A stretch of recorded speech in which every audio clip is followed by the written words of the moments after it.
The moment I decided to stop sponsoring. When I went into my recovery program for this last time, I used 4 different sponsors across 18 months. At the end of that 18-month period, I recognized that my sponsor was no longer serving me. I was in a place where I was fully recovered. I had things dialed in really well with my higher power, and I decided I'm just going to use God as my higher power from here moving forward. And it didn't help that I knew my sponsor and all previous sponsors weren't recovered anyway. So here I was ready to sponsor. I was ready to teach other people how to do what I had done and how to help them manage their programs of recovery. As I was sponsoring, what I found consistently was that the people that I was sponsoring were using me as a higher power. They would talk to me each day about the moments where they recognized they were being influenced by fear or dishonesty, selfishness, resentment. They were giving a daily inventory to me of all of the ways that they were showing up in their life in those ways. And then there wasn't any improvement on their end. And that was very confusing to me because I thought, well, you're doing what I did. Why aren't you finding what I found? Why aren't you finding this amazing recovery, this amazing neutrality? Well, there was one woman in particular that I was talking to each day where she was really struggling, beating herself up every day over the things that she felt like she had done. And she had been in recovery for a while, so she'd already been taught how to identify where she was being selfish and what she had to do each day to let that go. But what I was finding in our relationship was that she was so entrenched on beating herself up over her selfishness. So for instance, she would say, I realized today that I'm very selfish because my house is a mess and I'm being selfish by not even caring about my kids enough to clean up after myself. I'm resentful towards myself about this. I just feel horrible and awful, and I am horrible and awful, and that's where I'm being dishonest, is not realizing how much of a slob I am, and I just need to understand these things so that I could not have my house be messy. Those kinds of things. And I would hurry and rush in and say, no, friend, like, we aren't looking to beat ourselves up. That is the opposite of what we're doing. We're looking to see where in our life are we being affected by fear and resentment and selfishness, dishonesty, in these ways where we can receive greater blessings from God, because we'll see ourselves with a little bit more awareness and let that go.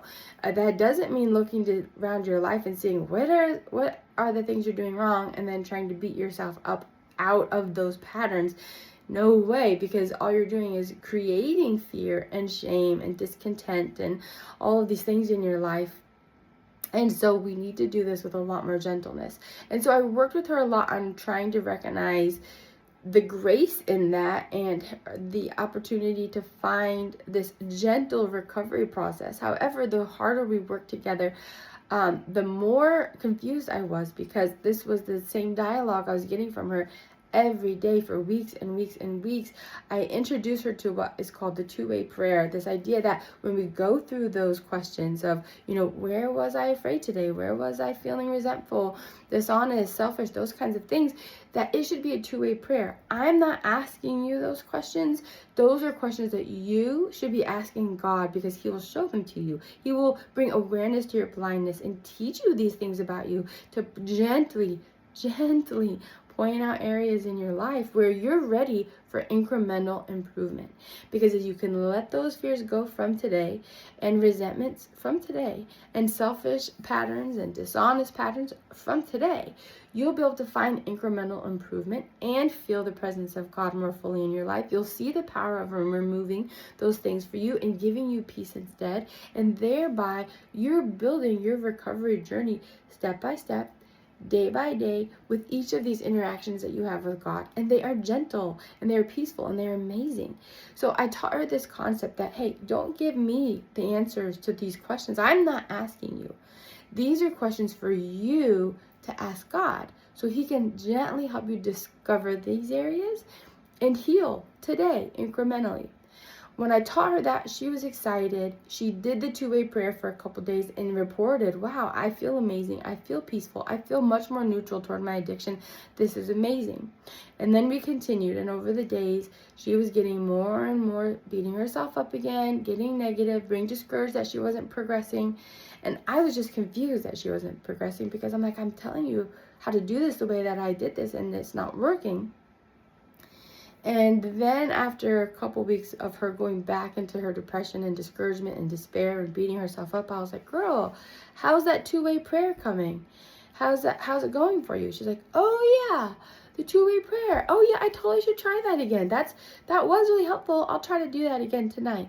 And I was like, no, you're missing the point. When I'm not asking you to give me answers to these questions.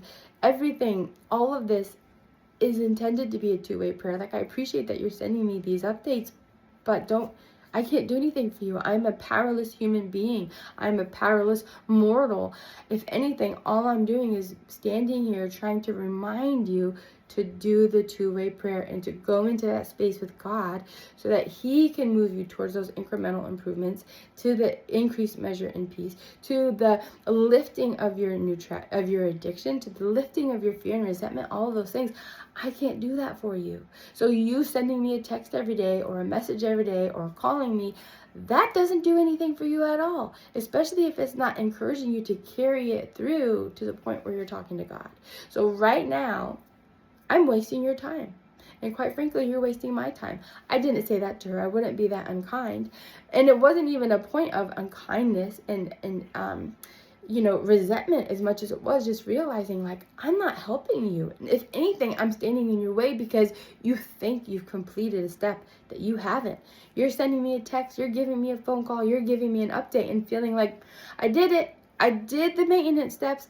I have checked in and I have released all of this stuff and I have, connected, I guess, and served. I don't know, but it's like, no, you haven't. If you haven't done those things with God, if you have not at any point touched the space where God lives each day to do those things, you've done nothing.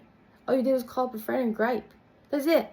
You might as well call Nancy next door and tell her the same things that you're telling your sponsor. That's the only good a sponsor is. Don't forget to talk to God. Don't forget to talk to God. Don't forget to talk to God. Don't forget to talk to God. If you have somebody on the other end of your sponsor relationship who's receiving this crap from you and not sending you back to, hey, don't forget to talk to God, you're not getting anything out of it. Nothing. Zero things.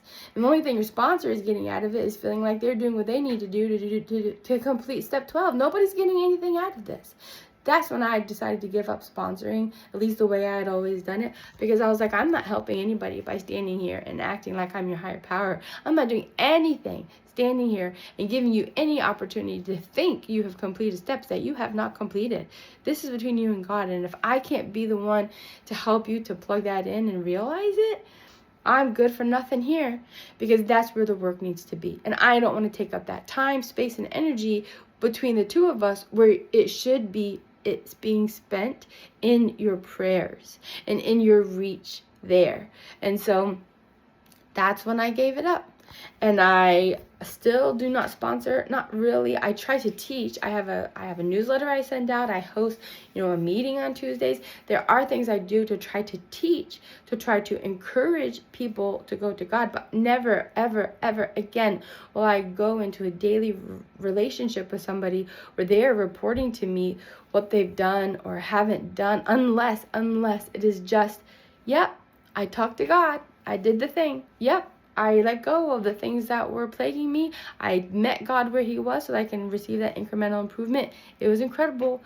Unless it's just an opportunity for somebody to help to build accountability and say, I did the thing, I did the thing, I did the thing. And the thing is not talking to me about it. The thing is showing up and talking to God and hearing His voice and moving through the next thing that He's asking you to do to help participate in the solution. If you're still in a sponsor-sponsee relationship, either as a sponsor or as a sponsee, please remember, your job as a sponsor only is to help be the scaffolding that helps somebody else make their way to God so that they can receive the miracles from the work that they're doing each day. If they are not talking to God, if they are only talking to you, then they are abusing that relationship between the two of you and misusing it in a way they'll never find recovery. Now, if you are a sponsee, if you are using a sponsor right now, don't you let that sponsor be your higher power.